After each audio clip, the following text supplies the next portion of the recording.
Year 5, welcome to Maths today. We're going to continue our work with fractions. Okay, so the first thing that I'd like you to do is collect the things that you'll need for this lesson. So pencil, a rubber, a ruler, a piece of paper to write your answers, either squared or lined or plain. You'll also need a piece of square paper. You're going to be making a chatterbox. If you haven't already, then go back to the intro page and there's a video to show you how to make that.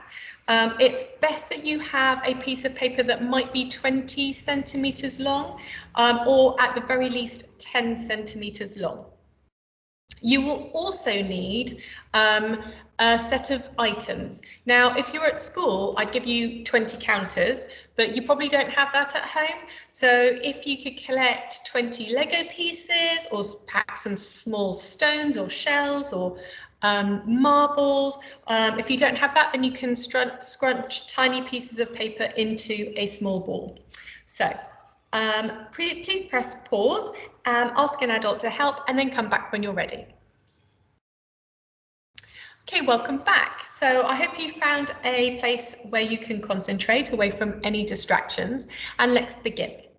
Today we are going to identify, name and write equivalent fractions.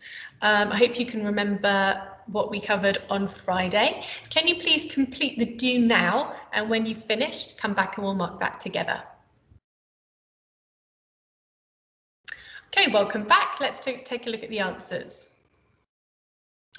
A fraction can be represented as a number, shape, set or division. This is true. 2, the line in a fraction is called a vinculum. Number 3, the number below the vinculum is called the denominator. 4, the number above the vinculum is called the numerator. 5, a half can be represented by a shape divided into parts. This is false because it actually needs to be divided into 2 equal parts. Okay, so let's get started. You should have made your chatterbox using your square piece of paper. If you don't know how to, follow the link on the intro page in the math section, and you can also ask a sibling or an adult to help you if they know how to make it.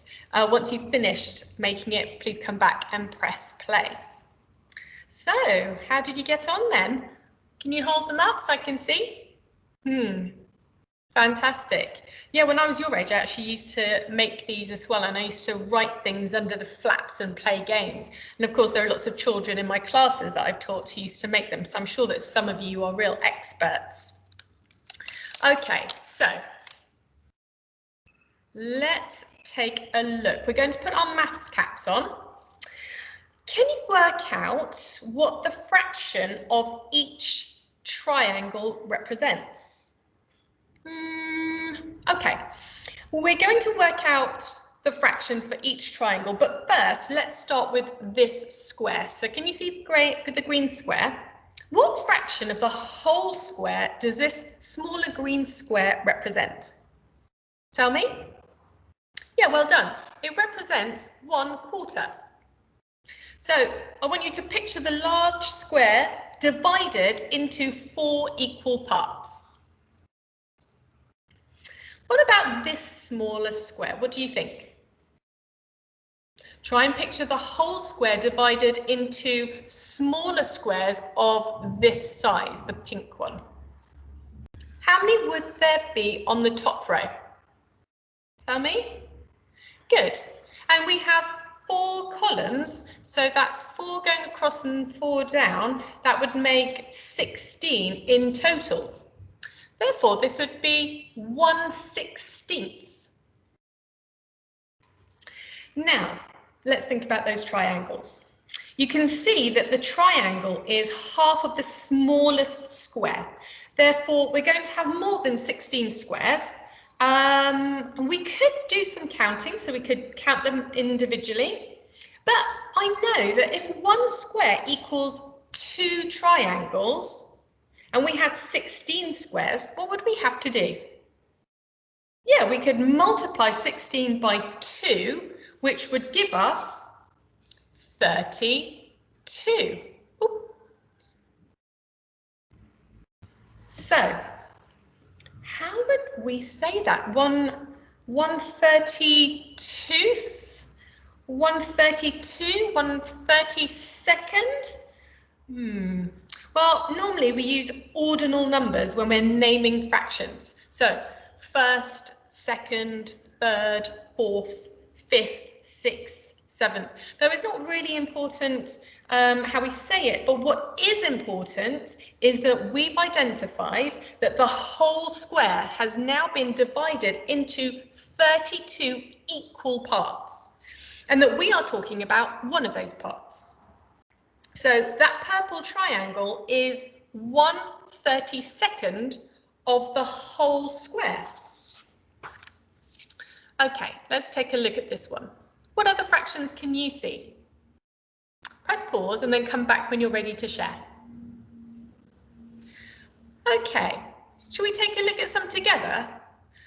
Remember that small triangle represented 1/32nd of the whole. So what fractions can we represent if a line was drawn here?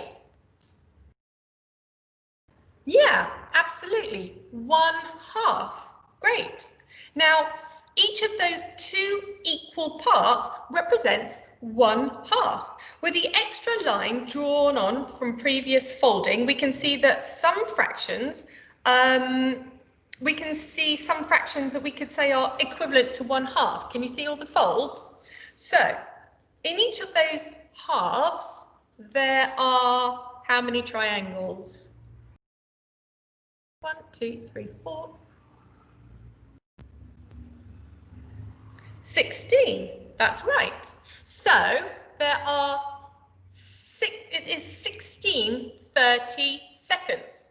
So 1/2 is equal to 16 30-seconds. Let's take a look here. What fractions can we represent if two lines were drawn here? Tell me. Good, 1/4. Now I want you to focus just on one of those quarters. Okay? Can you write an equivalent fraction? Good. 8 30-seconds.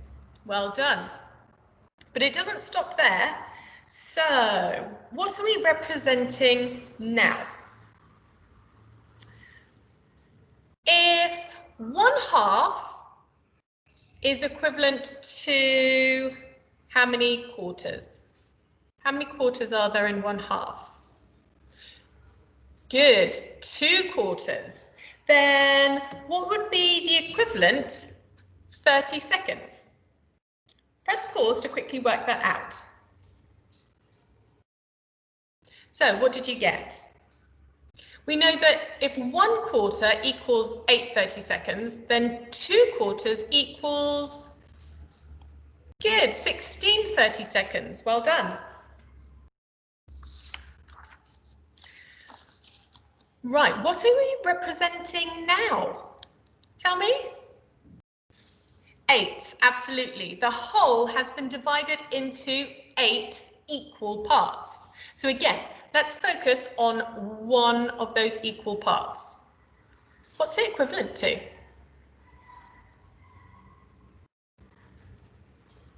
Good, 4 30-seconds. Okay, let's continue. So 1/4 is equal to, so this is 1/4, how many 8s? Good. If 1/8 equals 4 30-seconds, how many does 2 equal? Excellent, 8, well done. Okay, doesn't stop there. How about 1/2? Now, we know that 1/4 equals 2/8, which is equal to 8 30-seconds. So if we're looking at 1/2, how many quarters are there in this half? Good, 2 quarters. Now we're looking at the same half. How many 8s are there? That's 1/8. Excellent, 4/8. Now, how many 30 seconds are there? Those are little triangles. How many 30 seconds are there in 1/2? Fantastic, 16. Great. There are so many connections. I hope that the folder chatterbox is helping you see them. Let's take a look at the next one. Ooh, what fraction of the whole shape does this one equal? Good, 16. And so therefore this little square is 1/16. And so how many 30 seconds are there? 2. Great. Now let's build it up. So 1/8 is equivalent to how many 16ths? Tell me. Good, 2/16. And how many 30 seconds? Good, 4. Right, let's continue it. Keep going. 1/4 is equivalent to how many 8ths? So this is 1/4. How many 8ths are there? 2/4. Excellent. Now, how many 16ths? 4/16. Brilliant. And last one. How many 30 seconds? 8. Fantastic. Okay. Whew. Right. Let's see. If you'd like to pause to calculate these ones, then please do so, and then unpause. If you know, then call out as we go along. You ready? Okay, here we go. Right, 1/2 is equal to how many quarters? And that's equivalent to how many 8ths? And that's equivalent to how many 16ths? And that's equivalent to how many 30 seconds? Brilliant. So these fractions are all equal in each row. They're all equivalent. So look at the connections. Look at the patterns, all the multiplication relations between the fractions. What do you notice? Pause here to take a look. Now, we can also use rectangles to represent fractions. So, can you tell me the fraction that's blue? Absolutely right. It's 1/4. Okay.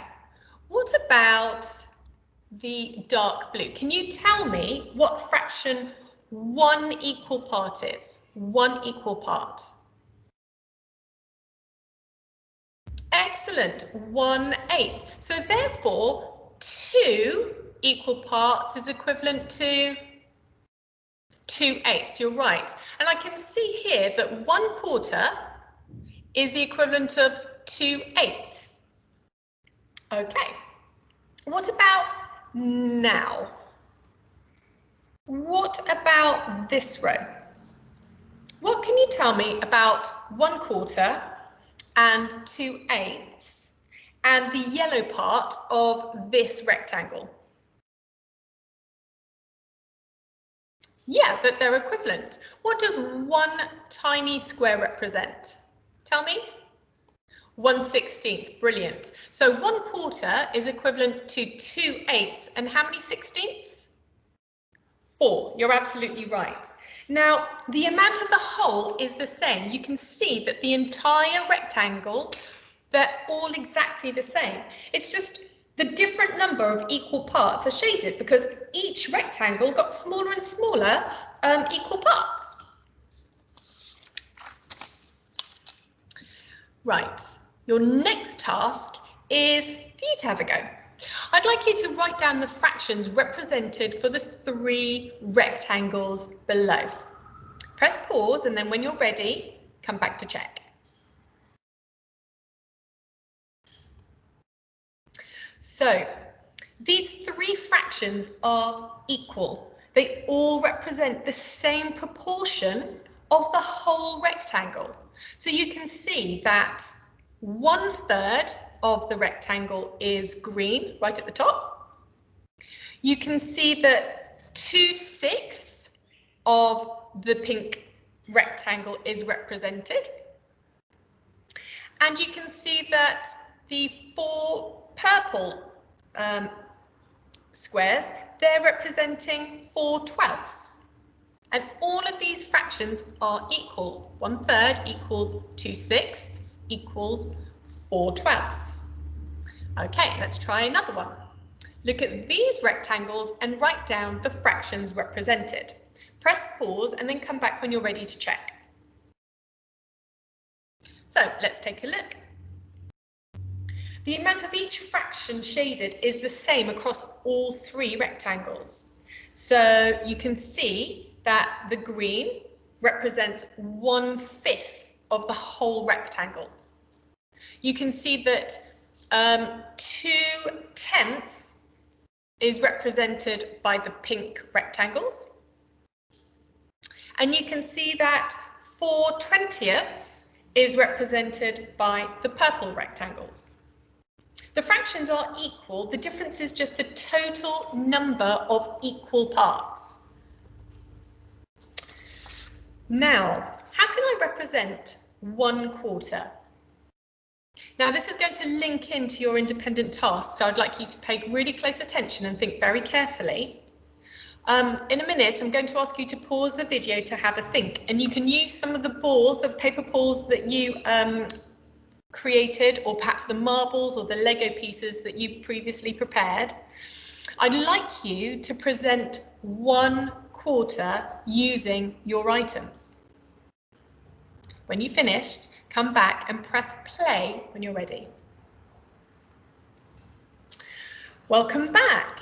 Now, I know that you can't show me what you've done, so let me show you how I represented 1/4 using counters. So I started off with 16 counters. How am I going to represent that then? Like this. I have 1/4, and the 3 that I'm talking about is equivalent to 1/4. I have 12 in total, and 3 is equivalent to 1/4. Now, of a set of 4, I'm going to represent 1/4 like this. So I know that 1 counter is 1/4 of a whole set. And what about this one? I can represent a quarter like this. How many counters are there in this set? 8, absolutely. And how many represent 1/4? 2. Great, so I know that 1/4 is the equivalent of 2/8. Well done.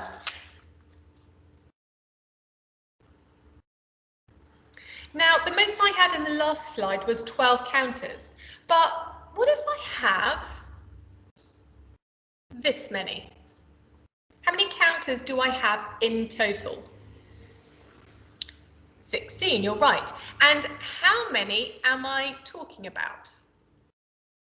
How many have I highlighted? 4. Great, so 1/4 is equal to 4/16. What about now? How many counters do I have in total? 20, absolutely. And how many am I talking about? Good, 5. So it's 5/20 is the equivalent of 1/4. What about now? How many counters do I have in total? 24, absolutely right. And how many am I talking about? 6, brilliant. So 1/4 is the equivalent of 6/24. Well done, guys. You can see that this family of equivalent fractions, they're all equivalent to 1/4. They all represent the same fraction, but with different numbers of items in each set. So now, your final task. Using the items that you've prepared, again at the beginning of the session, I'd like you to find equivalent fractions for the 3 fractions below. 2/5, 3/4, and 4/7. Now, if you need to make more or get more items, then please do so. I would like you to write all your equivalent fractions on your piece of paper. You can also take photos of one set if you'd like, and you can post them onto Seesaw. When you've finished, please come back and we'll mark them together. So, how did you get on? Let's take a look at the answers. 2/5 is equivalent to 4/10, 6/15, and 8/20. 3/4 is the equivalent of 6/8, 9/12, and 12/16. Finally, 4/7 is equivalent to 8/14, 12/21, and 16/28. I hope you can see a connection and a link using your times tables and any patterns. I hope you enjoyed that. See you tomorrow. Bye.